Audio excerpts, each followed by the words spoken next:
Afghanistan, are you pleased to see the Taliban back in control in Afghanistan? Were you pleased to see the West defeated? Mark, Afghanistan, there was never going to be a military solution. Anyone who knows the history of Afghanistan, and the British above all, have experienced 3 wars in Afghanistan. The 3 times they've gone into Afghanistan in the 19th century, twice in 19th and once in the 20th century.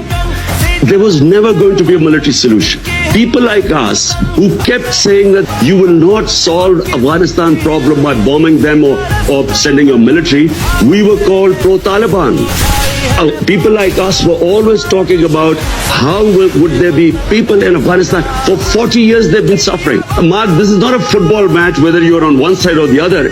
When Afghanistan, when there are problems there, the country that suffers most is Pakistan.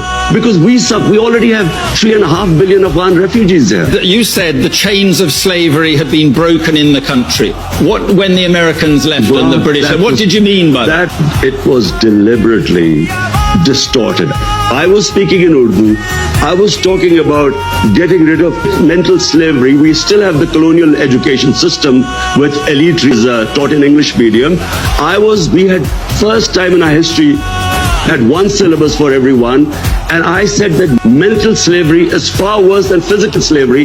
In that context, I refer to Afghanistan, where physical, they're fighting for their freedom. What about the slavery of women? Are you concerned that they seem to be going back on their commitment to allow girls back to school, and they're now insisting women cover their faces? Are you worried at all about what is happening there? Mark, I'm not responsible or a spokesman for the Taliban. If there was any other solution, after 20 years of war, well, there should have been. You should have found some solution. But Pakistan has supported the Taliban. How? Who says this? By harboring Taliban fighters inside Pakistan. Do you know something, Mark? There is so much propaganda and ignorance about this whole Pakistan-Afghanistan situation. Pakistan lost 80,000 people. No country which supported the US in the war on terror gives as many sacrifices as we did.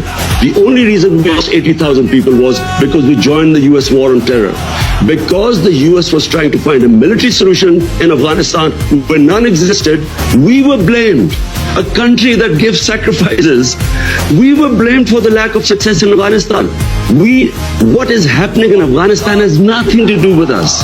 The fact is that a war in Afghanistan meant 5 million refugees at the beginning in the 80s.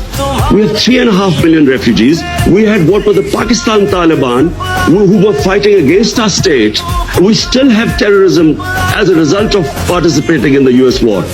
For Pakistan to be blamed, there are 3.5 million refugees. Mark, how do you stop? How do we know who would go across and be with the Taliban? So Pakistan first time we fenced our border. There was open border before. So now 3.5 years, we have fenced the border. But please do not blame Pakistan. Pakistan is the collateral damage